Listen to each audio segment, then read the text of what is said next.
Bonsoir, bonjour, c'est Ede Congo Basango Télévision. Comme toujours, avant de commencer notre émission, nous disons merci à Dieu. Nous disons merci à nos chers abonnés et téléspectateurs qui nous suivent partout dans le monde et en RDC. Bande Konanga, soyez les bienvenus. À la une, chez téléspectateurs, Bande Ko dossier Mutamba et sa problème awa. Parce que batu oyo kaka baza vraiment bande ko boko yoka débat dossier Mutamba na Nicolas Kazadi et yindi na kata plateau to bana Mutamba ezali kamba société wana balu bazana expérience et tout ça bande ko boko yoka po makambo yo eza pena complot parce que Mutamba, en tout cas, asali boulot kitoko. Donc, ezo senga que batu ba soutenir Mutamba. Parce que RDC balinga batu lokola Mutamba te. Ba Congolais to fungula misu. Makambo bozo mona okaka boyi. Mais pays na biso, tozana problème sérieux, tozana batu yo balingi mboko yo te ebonga. Alors, tant boyo ka débat, muta pe sa commentaire na yi. Parce que ça somme. Alors, tolanda débat, o baloba ke yindi, bongo to avance, parce que eza grave. Tolanda. Po bato yo, baza vraiment donc ozo mona ke yako sakanate. Alors, tolanda bongo to avance. Partie d'instruction en charge du ministre de la Justice. Et comme vous le savez, l'Assemblée nationale a autorisé le 29 mai dernier l'ouverture de l'instruction en charge du ministre de la Justice et garde des Sceaux Constant Mutamba. Cette autorisation fait suite à la requête du procureur général près la Cour de cassation de lever les immunités de ses membres du gouvernement souminois. Le ministre a été entendu par une commission spéciale de la Chambre basse du Parlement sur les faits lui reprochés, notamment d'avoir ordonné un paiement d'une avance de 19 millions de dollars dans une passation de marché de gré à gré et qui n'était pas encore approuvé par l'autorité compétente. Le même 29 mai, l'Assemblée nationale a été saisie par le procureur général près la Cour de cassation pour solliciter la levée des immunités parlementaires du député national Nicolas Kazadi, ancien ministre des Finances, afin d'engager des poursuites contre lui pour propagation des faux bruits et divulgation de secrets d'État. Cette démarche du procureur général pour la Cour de cassation divise la population. Les uns saluent alors que les autres estiment qu'il s'agit d'une forme d'acharnement. Vous avez été nombreux à commenter ces sujets sur la page Facebook Paroles aux auditeurs, mais aussi de l'écho WhatsApp des Paroles aux auditeurs. Nous vous disons merci. Nous aurons comme toujours l'occasion de lire quelques-unes de vos réactions. Nous rappelons le numéro d'appel si vous voulez intervenir en direct, composé 09 716 80 79. Et pour en parler, nous avons en ligne Maître Jean-Claude Katende. Maître Jean-Claude Katende, bonjour. Bonjour. Voilà, merci d'avoir accepté notre invitation. Vous êtes le président de l'Association africaine de défense des droits de l'homme, Azado en sigle. Maître, quelle lecture faites-vous d'abord de cette requête du procureur général près la Cour de cassation de lever des immunités, notamment pour les cas du ministre de la Justice et garde des Sceaux Constant Mutamba, pour lequel le Parlement a autorisé une instruction à charge du ministre de la Justice, mais aussi il y avait cette requête pour la levée des immunités de l'honorable Nicolas Kazadi. Quelle lecture faites-vous de toutes ces requêtes du procureur général pour la Cour de cassation? Il y a ceux qui saluent favorablement cette démarche, semble-t-il. Ça permet de redorer les blasons ternis de la justice congolaise, mais il y a d'aucuns qui estiment également qu'il s'agit d'une forme d'acharnement. Merci beaucoup pour la parole. Je pense que la démarche du procureur général près la Cour de cassation nous montre que dans ce pays, personne n'est au-dessus de la loi. Qu'on soit président de la République, qu'on soit ministre, qu'on soit député, il peut arriver qu'à un moment donné, qu'on réponde devant la justice de certains actes qu'on a posés. En ce qui concerne les dossiers du ministre de la Justice, M. Constant Mutamba, il est clair que ce qui a été autorisé par l'Assemblée nationale, c'est juste l'instruction du dossier. L'Assemblée générale n'a pas donné le pouvoir de poursuivre M. Mutamba devant la justice. À l'issue des informations que le procureur général va recueillir du concerné, il pourrait revenir devant l'Assemblée nationale pour demander maintenant l'autorisation pour engager des poursuites contre M. Mutamba, ce qui n'est pas le cas pour le moment. À ce jour, il y a beaucoup d'informations qui ont circulé concernant les détournements des 19 millions de dollars, mais nous n'avons pas encore la version officielle de M. Mutamba pour savoir si les faits sont vrais ou pas. Mais il est clair que l'argent sur lequel les 19 millions ont été retirés, c'est de l'argent qui était mis sur le compte pour l'intérêt des victimes de la guerre survenue entre le Rwanda et l'Ouganda à Kisangani. Maintenant, la question qu'il faut se poser, quelle relation il y a entre cette dépense et les intérêts de victimes? Quel intérêt les victimes ont de voir leur argent orienté vers la construction d'une prison? Mais selon les informations que nous avons eues, la procédure relative au marché public de gré à gré n'a pas été respectée par le ministre Mutamba et que lui-même aurait demandé pardon pour cela, ce qui pourrait être exploité comme aveu dans ce cas-là. Mais aussi, il faut retenir que l'argent aurait été donné à une entreprise qui n'a aucune expérience en matière, n'est-ce pas, de construction de prisons. Donc, on a intérêt à voir toutes ces informations précisées pour que nous puissions en déduire qu'effectivement, le ministre Mutamba a détourné l'argent destiné à la construction de la prison. Maintenant, en ce qui concerne le ministre Nicolas, c'est vrai que Nicolas Kazadi, bien sûr, l'ancien ministre, il est vrai que le procureur a demandé la levée des immunités pour les infractions de divulgation des secrets d'État, mais aussi pour faux bruit. La difficulté que moi j'ai personnellement, c'est d'établir une relation entre la divulgation des secrets d'État. Si on divulgue les secrets d'État, ça veut dire en d'autres termes que ces secrets sont vrais. Ces informations sont vraies. Mais maintenant, là, on nous dit que il y a aussi des faux bruits. Il est question que nous puissions savoir quels sont les secrets d'État que M.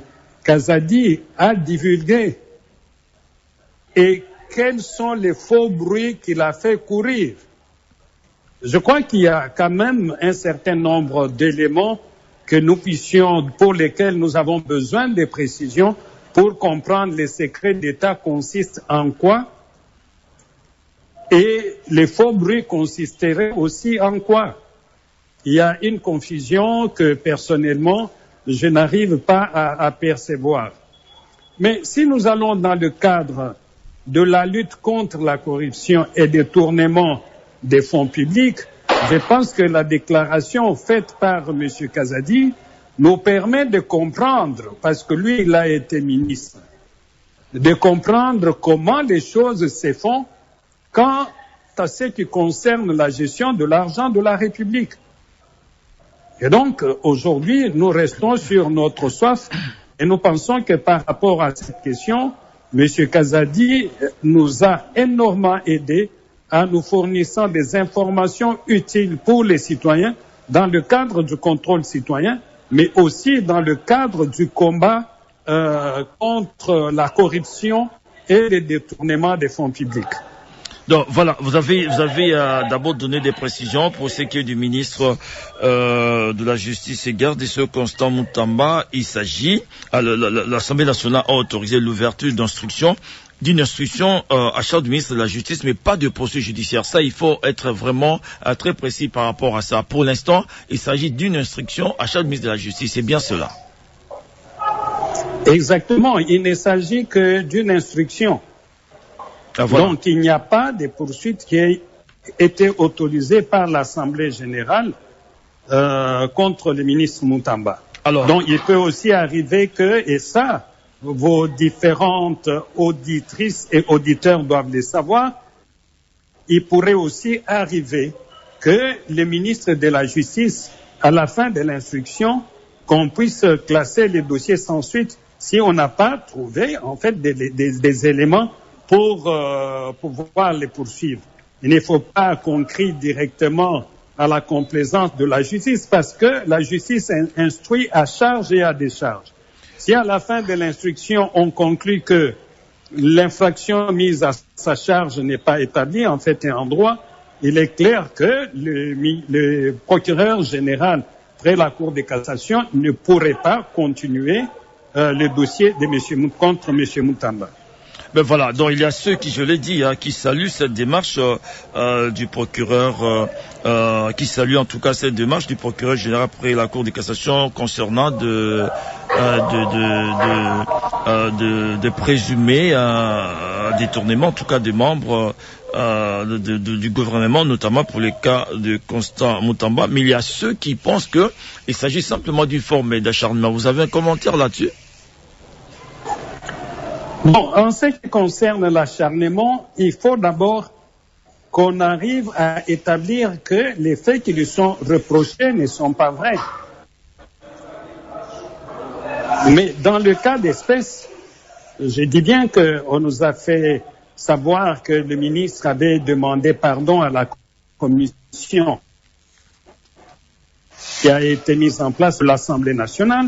Il est important qu'on puisse situer ce pardon concerner quel fait qu'il aurait commis et pour lesquels il aurait demandé pardon. Mais ce qui est vrai, c'est que à ce point, je ne parlerai pas d'acharnement. Nous allons parler de l'acharnement si à la fin on constate que l'infraction n'a pas tous les éléments nécessaires pour que l'infraction soit établie et que le ministre soit poursuivi, ne soit pas établi et qu'à la fin, qu'on continue à lui demander des comptes. En ce moment-là, on pourrait parler de l'acharnement. À ce niveau ici, je pense que même l'Assemblée nationale a été prudente en demandant tout simplement, en permettant tout simplement au procureur général de pouvoir l'auditionner. Voilà, on revient à vous, maître Jean-Claude Katende, on va ouvrir le standard. Il y a des auditeurs qui aimeraient déjà intervenir. Nous avons Blessé qui nous appelle depuis Kisangani. Et également, maître Patrick Odia qui est à Lubumbashi. Bienvenue. Si vous nous rejoignez sur la fréquence de la paix, c'est votre magazine d'échange citoyen. Parole aux auditeurs, nous parlons aujourd'hui cette autorisation par le Parlement d'une instruction à charge du ministre de la Justice et garde des Sceaux, Constant Moutamba, mais également de cette requête qui a été faite au bureau du Parlement pour la levée des immunités parlementaires du député national Nicolas Kazadi. Si vous voulez intervenir par rapport à ces sujets, composez les zones en 9 756 80 79.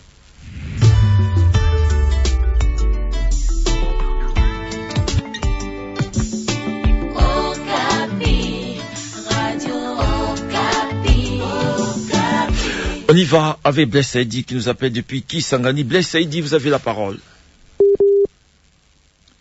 Blaise Saïdi, vous êtes en ligne depuis Kisangani. Il me semble que Blaise Saïdi... Bonjour. Blaise, vous êtes là? Pour quelques soucis avec la liaison téléphonique avec Blaise Saïdi qui nous appelle depuis Kisangani. Alors on va aller à Lubumbashi pour retrouver maître Patrick Odia. J'espère que ça ira mieux avec sa ligne. Maître Patrick Odia, vous êtes là? Je suis là. Bonjour Marcel. Voilà, ça marche au moins avec vous. On vous écoute, maître, vous avez la parole. Bonjour, maître Jean-Claude Katende, que je salue pour ses analyses et surtout son travail dans les sensibilisation et le respect des droits de l'homme. Je pense que nous avons vu également parler la fois passée de toutes les questions relatives aux poursuites lancées contre M. Moutamba, M. le ministre Moutamba. La première observation, une précision détail, et ça n'appelle pas débat. En droit, en tant que juriste, je suis mal placé de parler de la levée des immunités. Je parle sous le contrôle d'un aîné, ici magistrat, aujourd'hui un grand avocat. On ne parle pas de la levée des immunités en droit, surtout lorsqu'il s'agit d'un député. Les immunités sont inviolables, je veux dire, frappent les actes que pose un député au cours de l'exercice de ses fonctions. À ce titre, on ne peut pas lever les immunités. Mais par contre, dans ces cas précis, on peut parler de l'autorisation des poursuites. Et c'est ce qui a été fait. Il y a eu une erreur judiciaire, j'allais dire lexique, qui a été mise en cause dans la loi, par exemple, en disant la levée des immunités. Mais je pense que dans les légis différentes, on pourrait également tenir en compte qu'on ne peut pas lever des immunités, surtout les immunités relatives ou fonctionnelles qu'ont les députés et certaines catégories de personnes également. C'est la première précision. La deuxième précision également, est-ce que le procureur général a-t-il compétence de pouvoir initier les poursuites contre le ministre? Oui. A-t-il suivi la procédure qui a été prévue? J'ai dit oui.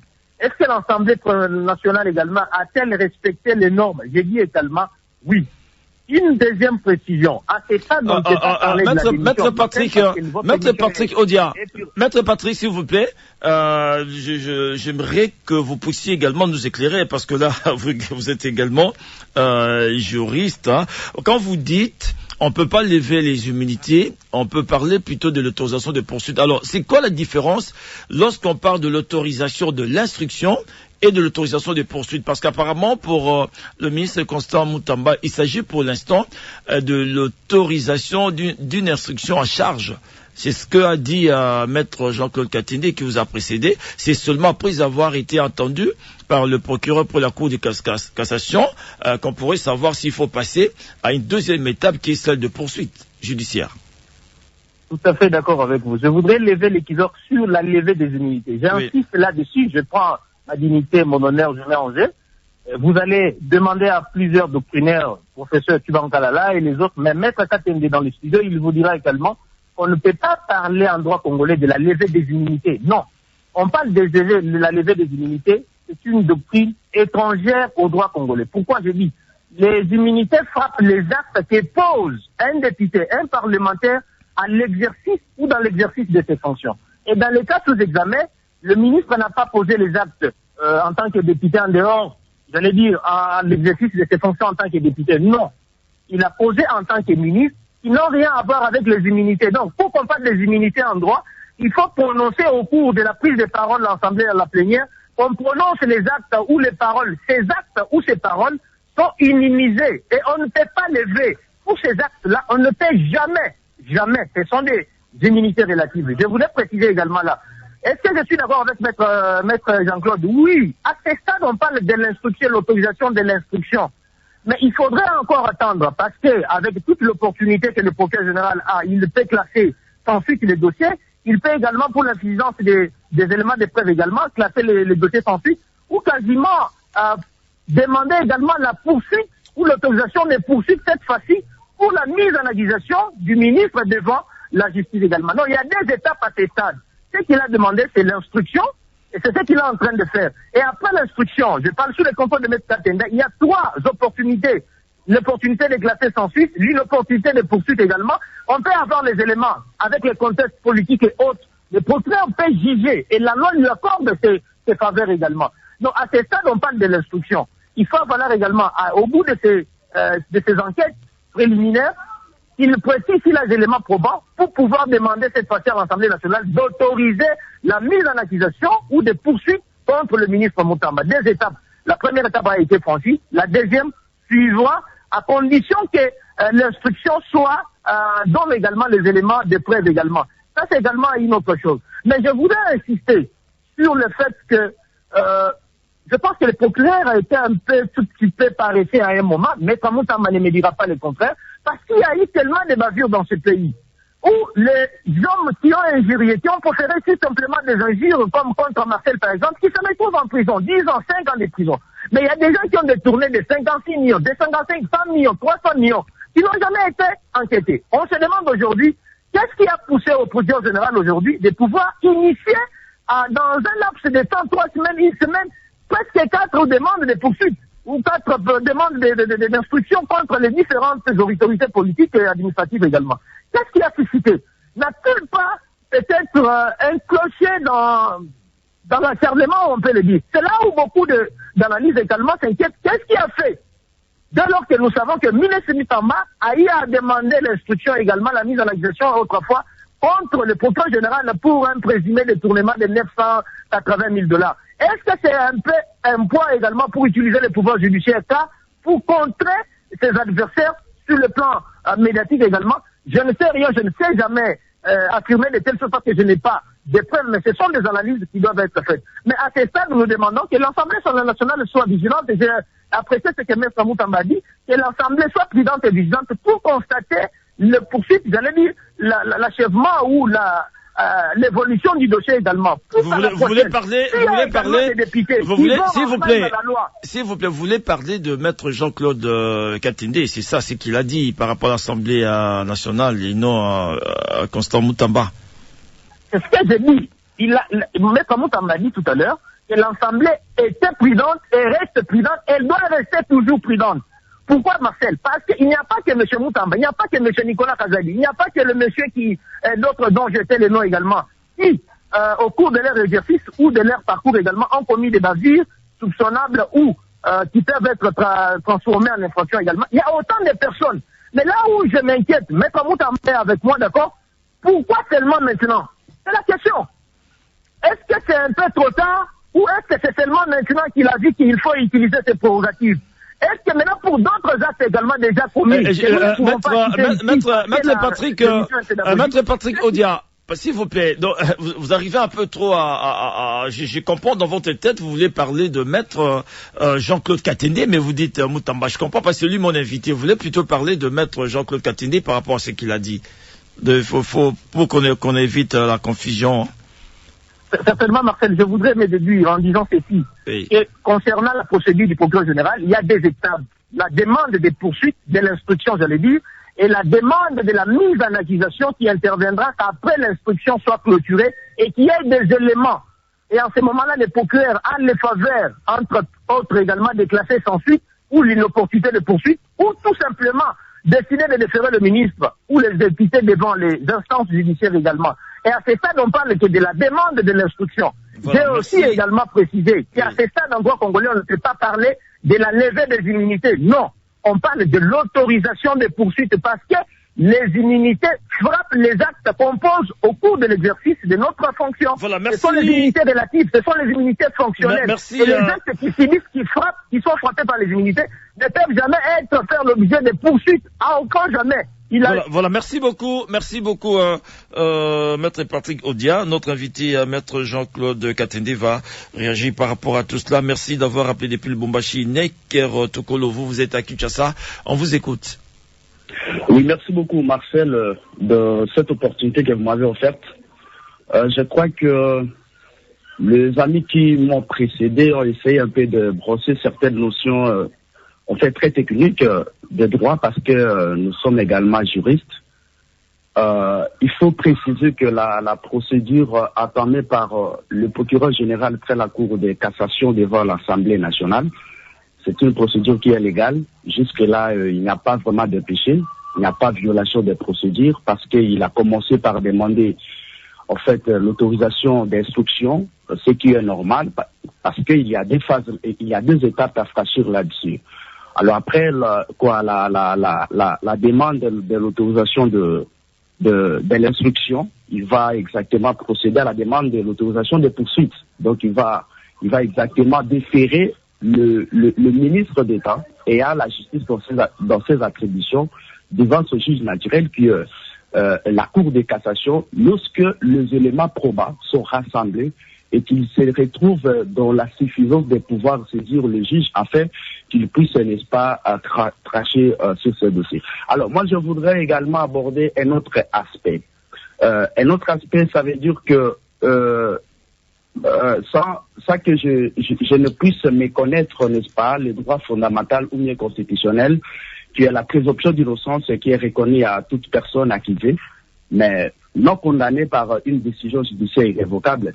Je reste très dubitatif exactement de l'aboutissement crédible de cette procédure ouverte par le procureur général après la Cour de cassation contre ces personnalités de la République. Pourquoi je l'ai dit? Parce que tout le monde sera d'accord avec moi que depuis l'avènement de l'actuel régime, nous sommes en train d'assister à une inflation vraiment des détournements du jamais vécu auparavant. Et beaucoup d'interpellations, c'est sûr, on interpelle trop le présumé détourneur, mais au finish, on n'aboutit pas exactement à une véritable solution ou organiser des procès pénaux qui doivent aboutir à des sanctions pénales conformément aux lois de la République et que ces présumés détourneurs puissent purger leur peine au niveau de la prison et le fonds détourné, ou plutôt les deniers publics qui sont détournés puissent être restitués à la République. Donc il y a toujours manque à gagner. C'est comme si on est en train d'assister à une théâtralisation de l'espace politique congolaise et du secteur de la justice de notre pays. Alors, de manière un peu plus particulière concernant l'affaire Moutamba. L'affaire Moutamba, il faut qu'on se le dise, véhicule quelques germes d'acharnement et de représailles. Permettez-moi l'expression. Il faut reconnaître que Moutamba, dont la culpabilité n'est pas encore établie, jusqu'à présent, était cauchemar de plusieurs magistrats virés et a mis en place depuis plusieurs décennies un réseau mafieux, sacrifiant ainsi les valeurs déontologiques et éthiques, mais promouvant exactement les antivaleurs, notamment la corruption. Alors Moutamba, avec ce courage, je ne le défends pas parce que jusque-là, sa culpabilité n'est pas encore établie. On attend à ce que le procureur général près la Cour de cassation puisse continuer à mener ses enquêtes préliminaires en vue d'identifier là où la vérité se trouve et éventuellement saisir exactement la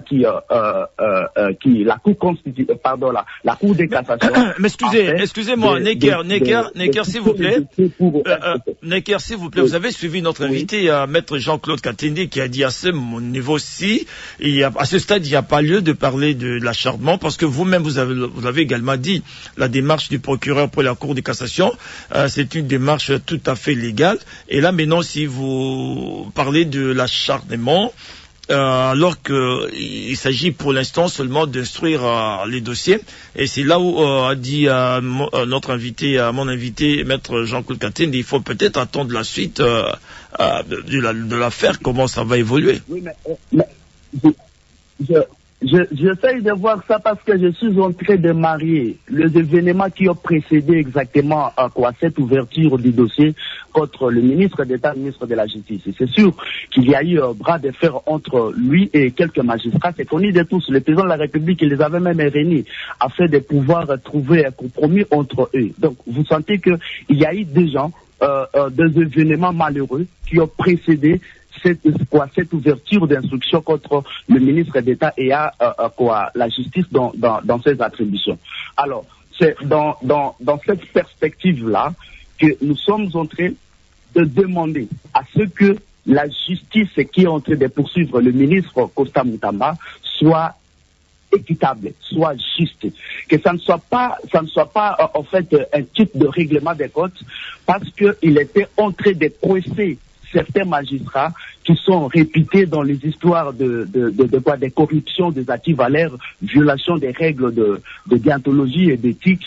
Et je pense bien que si on ne fait pas beaucoup d'attention par rapport à cet aspect des choses, on risque exactement de faire perdre la crédibilité de la justice vis-à-vis de la population, vis-à-vis exactement des citoyens pour qui pour qui la justice est en train d'exercer exactement son travail. Necker, rapidement, un commentaire maintenant par rapport au cas de l'ancien ministre des Finances Nicolas Kazadi. Qu'est-ce que vous en pensez? Oui, l'ancien ministre Nicolas Kazadi, c'est normal parce que il a certainement divulgué les secrets d'État. Moi, je me dis, aujourd'hui, les gens pensent que cette inflation des détournements discrédite le régime Tshisekedi. Moi, je dis non, ça ne discrédite pas le régime Tshisekedi, mais ça discrédite plutôt certains individus. Donc, ce sont des vieux détournés qui ont existé avant même que Tshisekedi ne vienne comme président de la République, mais c'est le régime Tshisekedi qui a permis, avec sa transparence, à la population de découvrir qu'il y a vraiment des systèmes mafieux qui ont existé depuis longtemps et qui continuent à piller les ressources de notre pays, le fonds public qui ne profite même pas à la population, moins encore à notre pays. Donc, moi, je suis d'accord pour l'instruction, en fait, pour la demande de l'autorisation des poursuites contre le parlementaire qui est Nicolas Kazadi, parce que il devrait être poursuivi depuis longtemps pour l'affaire Lapader et Forage tel que nous les connaissons. Et après, on avait suspendu, on n'avait pas autorisé des poursuites contre lui. Il est parti. Malheureusement pour lui, il a décidé de manière délibérée de pouvoir divulguer les secrets de l'État. Et je pense que c'est normal qu'on les poursuive. Et comme ça, lui, comme il maîtrise bien ces réseaux-là, ces réseaux mafieux-là, il va donner des détails devant la justice. Et je veux assez que ces procès soient télévisés pour que la population identifie exactement ce que les acteurs politiques de notre pays font. Voilà, merci Necker Tokolo depuis Kinshasa. On va aller cette fois-ci en dehors de nos frontières à Kampala pour écouter Christian Kassissé. Christian Kassissé, vous avez la parole. Oui, bonjour Marcel, et mes salutations également à Jean-Claude Katende.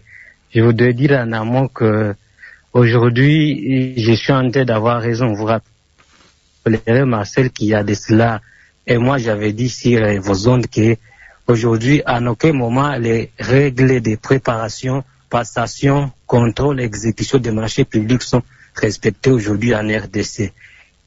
Et je voudrais rappeler que cela, il s'agit de la manière de faire la commande publique qui a certaines règles à suivre, notamment la transparence, la commande, la définition de la commande publique, l'égalité de tous devant la loi. Et aujourd'hui, Mutamba, lui, il est en train d'aller dans une suite logique qui ne respecte pas un état de droit.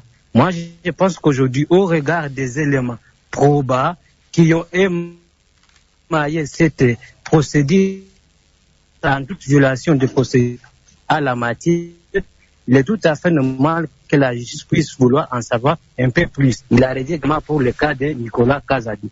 Je voudrais vous dire, cher Marcel, imaginez-vous que Mutamba, en signant ce marché, qui d'ailleurs n'est pas marché, il est jusqu'ici un projet, puisqu'il n'a pas reçu l'approbation de l'autorité à la matière, la première ministre, a violé au moins 17 dispositions. Je peux en citer, mais l'auditeur qui a précédé n'a cité aucune disposition, mais lui il estime qu'il s'agit d'un acharnement. L'article 37, par exemple, qui nous parle de la préférence nationale et régionale, M. Massa. Comment imaginez-vous qu'on puisse recourir à une société étrangère pour venir construire une prison à Kisangani? Déjà, l'infraction de tournage de deniers publics ici, il est caractérisé du simple fait qu'il y ait violation des principes de spécialité budgétaire, qui voudrait à ce qu'un crédit budgétaire ne puisse servir qu'à l'objet pour lequel il était destiné. Le simple fait déjà de distraire de leur destination les fonds destinés à l'indemnisation des victimes de la guerre de séjour de Kisangani pour la construction d'une prison, c'est là déjà le détournement est consommé. Encore, il faut rappeler ici qu'il n'est pas besoin qu'il y ait un enrichissement illicite dans les chefs d'y détourner pour qu'on considère que cela. Mais il s'agit seulement que de toute manière, quel que soit, ils puissent être en capacité ou à disposition de ces fonds-là, monsieur Marcel. Je cite l'article 42 à l'INEA, car je suis en train de citer. On vous dit qu'il faut aller par l'urgence.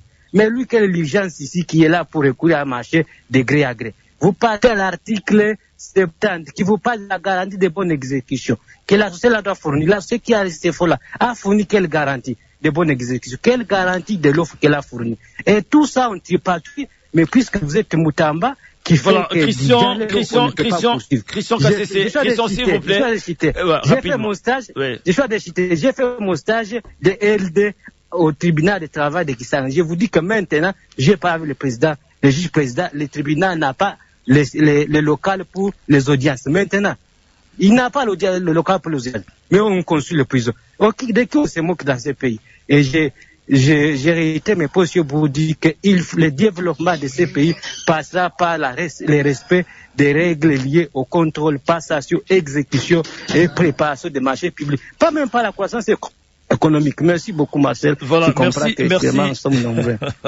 Merci à vous, Christian KCC depuis Kampala. Mais pour ce qui est vrai pour l'instant, il s'agit, en tout cas, le Parlement, l'Assemblée nationale a autorisé l'instruction à charge du ministre de la Justice et garde des Sceaux, Constant Mutamba. Et on attend comment, comme je l'ai dit, cela va évoluer, comme l'a dit également notre invité. Il s'agit pour l'instant que d'une instruction. Voilà. On revient au pays pour retrouver Amos Bissimois qui nous appelle depuis Bukavu. Amos Bissimois, vous avez la parole. Merci Marcel. Je tiens d'abord de prime abord à saluer tous les auditrices et auditeurs de la radio Okapi. Au fait, je salue le débat d'aujourd'hui parce que, comme on le dit souvent, la bonne justice élève la nation. C'est pourquoi je tiens à dire que cette justice devrait être indépendante et au service du peuple, et non au service des individus, au service d'une tribu ou d'un parti politique. Ça n'aide pas la République à avancer. La question de la levée des immunités de certains députés ou certains dignitaires dans notre pays, je suis d'accord. Mais pourquoi ça se fait à double vitesse? Ça ne passe pas. Matata a été condamné avec ses immunités. C'est déjà un problème sérieux. Mais pour Mutambondi, il faut qu'on respecte la procédure constitutionnelle, que les immunités soient levées, même cas pour Kazadi. Déjà, c'est un problème pour un État qui se veut un État de droit. Il faut que la loi soit appliquée à tout le monde, comme le dit l'article 12 de notre Constitution. Tout le monde doit être égal devant la loi. Mais déjà, quand il y a ce genre de choses, pour quelqu'un de l'opposition, il faut qu'il y ait acharnement, jusqu'à le condamner au moment où il a encore ses immunités. Ceux qui ne sont pas de l'opposition, la société civile et autres, tout ça ne passe pas et ça ne va pas nous aider. Je voulais dire, il y a quelqu'un, un intervenant qui dit non, ceux qui sont en train de tourner l'argent du contribuable congolais, ils ne sont pas en train de discréditer le régime Félix, mais ils se discréditent eux-mêmes. Non, c'est plutôt le régime Félix qui est en train d'être noirci. Parce qu'il n'y a pas de mauvaises troupes, il n'y a que de mauvais chefs. Et je tiens à lui rappeler que le chef de l'État est le magistrat suprême. Et il devrait prendre toutes les mesures possibles pour que lui-même, que son entourage soit modèle au niveau du pays. Soit modèle, mais quand les membres de son gouvernement peuvent détourner. Et pourquoi au Congo on ne détourne que des millions, de 300 millions, de 500 millions, de milliards de dollars au moment où le pays est par terre dans tous les domaines, sur le plan du développement et sur le plan de la paix. Ça ne passe pas, et pourtant cet argent pouvait contribuer quand même à aider notre pays à relever tous ces défis que nous continuons à dénoncer, surtout la question sécuritaire à l'Est. Mais déjà qui vous détourne des millions et des millions de dollars, au vu et au sud du gouvernement géré par le président de la République, où il y aurait complicité, où il y aurait incompétence, où il y aurait défaillance. Nous devons dire le mot tel qu'il se doit. Voilà pourquoi moi je pense, nous voulons une justice républicaine au service du peuple. Au service du peuple. Je voulais poser une question. Bien avant, nous avons vu, quand Kazadi était interpellé, quand il a été accusé dans la question de détournement de l'argent de lampadaires et forage, le chef de l'État lui-même a dit il est le meilleur ministre des Finances que la République aura connu et que lui-même aura connu. Du retour, on a demandé à la justice de l'innocenter. Maintenant, après sa sortie médiatique, aujourd'hui la justice s'élève. Finalement, est-ce qu'il sera poursuivi parce qu'il aurait détourné dans la question de lampadaires et forage, ou il sera condamné parce qu'il a dévoilé des secrets par rapport à la manière dont la République est gérée dans la médiocrité?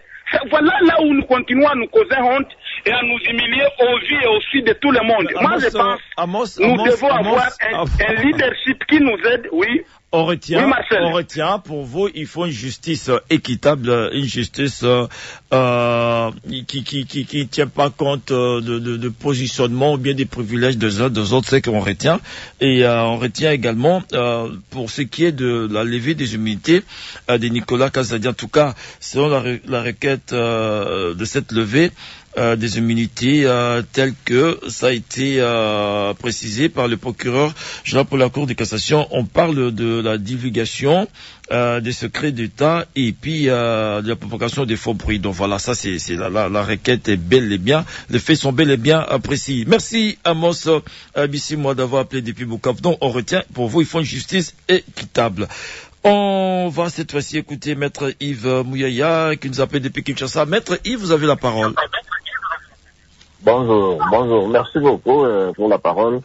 Je salue Maître Katende, que je respecte beaucoup pour son combat qu'il a mené pour la démocratie, mais je ne suis pas d'accord avec lui lorsqu'il va se photographier avec un ministre, parce que là, dans les réseaux sociaux, commencer à manipuler l'opinion.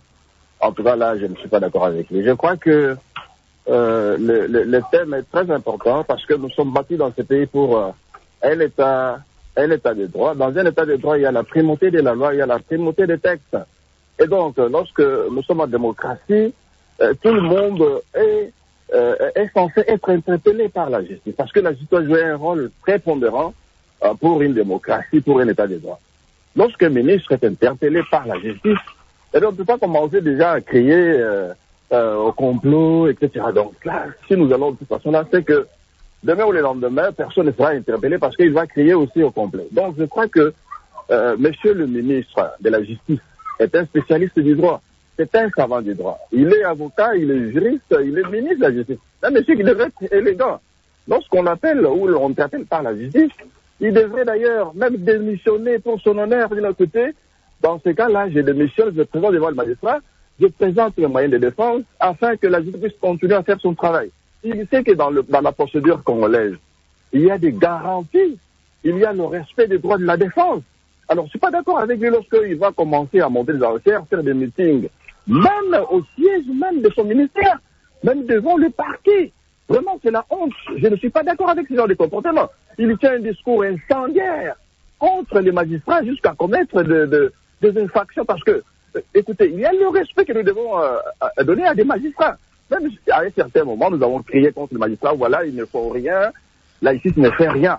Mais aujourd'hui, nous voyons qu'il y a un certain élan de la part des magistrats, il y a une certaine tendance à combattre la corruption. Vous savez, notre pays a été mis à genoux par la corruption. L'ancien régime avait pris la corruption et le détournement public comme étant un mode de gestion de la République. Aujourd'hui, les gens sont en train de se réveiller. Les magistrats se réveillent pour que finalement, celui qui aura trempé dans ce genre de comportement soit appréhendé, soit jugé démocratiquement. Le ministre de la Justice a beaucoup de moyens financiers, matériels, etc. Il peut employer même 1000 avocats. On ne lui interdira. Voilà, merci Maître Yves Mouyaya depuis Kinshasa. Avant de revenir à notre invité, Maître Jean-Claude Katendi, il a cette réaction de Désiré Kouba depuis Mahagi que je m'en vais lire. Nous applaudissons l'essence élevée avec laquelle l'Assemblée nationale agit face à la demande de la justice sollicitant l'ouverture d'enquête en charge du ministre de la Justice et garde des Sceaux, présumé détourneur d'une somme destinée à la construction d'une prison à Kisangani. Vous voyez, les Congos n'évoluent pas à cause des multiples détournements qui se font par les Congolais.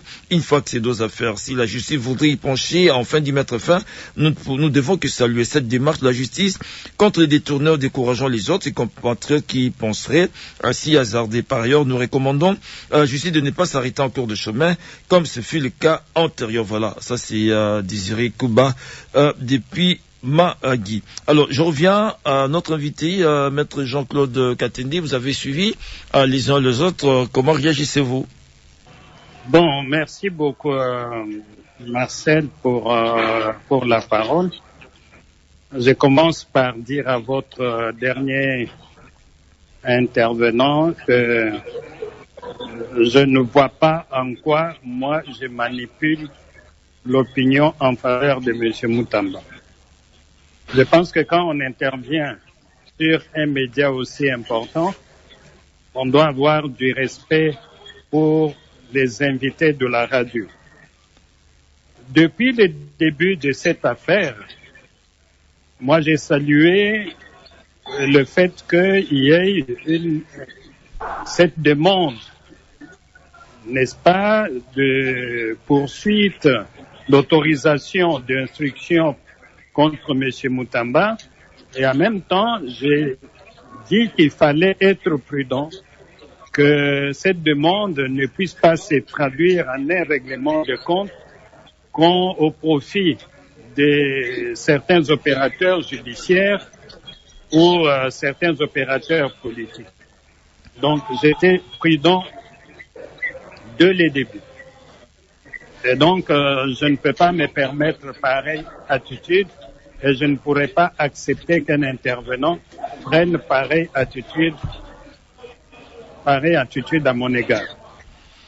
Alors, en ce qui concerne les différentes interventions, je répète ce que j'avais déjà dit, que la demande du procureur est une demande qui vise de lui permettre d'auditionner le ministre Mutamba.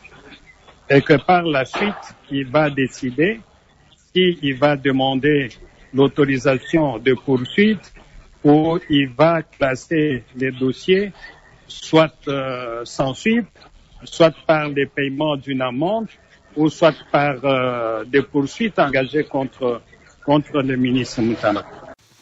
Alors, bandeko tolandi biso nyonso débat. Omona clairement été Mutamba yibi na imbongo te. Bato nde babongisa makambo baza kosala. Parce que Mutamba ayibi na imbongo te. Ok. Donc c'est ça. Mboka na biso mawato, mais parce que nyonso kobima. Donc c'est ça. Et l'autre omona ke bato yo bazana makanisi mabe. Mais tozana kimia parce que makambo eke na propre. To gagne makambo oyo. Alors, maintenant, sozo tala makambo eleka na mboka na biso pour le moment, bon comprendre que effectivement RDC na biso bato balingi Mutamba te muta bien balingaka ete. Biso ba congolais to pesa ba commentaire makasi. Pour bateau, il faut pas jouer échec total. RDC est gagné. Parce que comment mboka na biso bateau, non. Et ça qui te dit. Bandeko, bon, mon appena que oui, pays na biso. Situation à pays na biso bateau. Non, les gens, non. Bateau baza contre makamba bien. Mais oya mabe bazo supporter yango. Et comme étant congolais nyonso a telema. Zomona congolais nyonso a telema. Soko tala dossier neti ya Mutamba. Okamwa isamawa. Ayibi mbongo ti. Bolandi wana. Que l'instruction de ba ok na ngoba il faut batala. Marché wana il faut pas passer ça même avant me ko balongo les minutes ba rapidité ko longo les minutes alors qu'il fallait basala na banque ezamawa alors Mutamba zo samba ba ko zong ces minutes na ye là il n'y a pas donc koto les kambo il y a décision ezati zomona alors bandeko ngelo esalanga passer ça que pourquoi moto a bien oyo sala musala boy kitoko boy kaka yebo zo beta mabanga hein non ba siko na EDC ki motema mabango eko sila te hein il faut sila ba congolais bolamuka pays ko continuer te na motema mabe pa toujours bon mboka zomona alors tant to bon mboka to kende ti wapi. Voilà le dossier Yamboka. Alors, Banamboka. En tout cas, tokomotika ngona bino tokomi na fin mission na biso bino mopesa ba commenter. Au revoir, à la prochaine.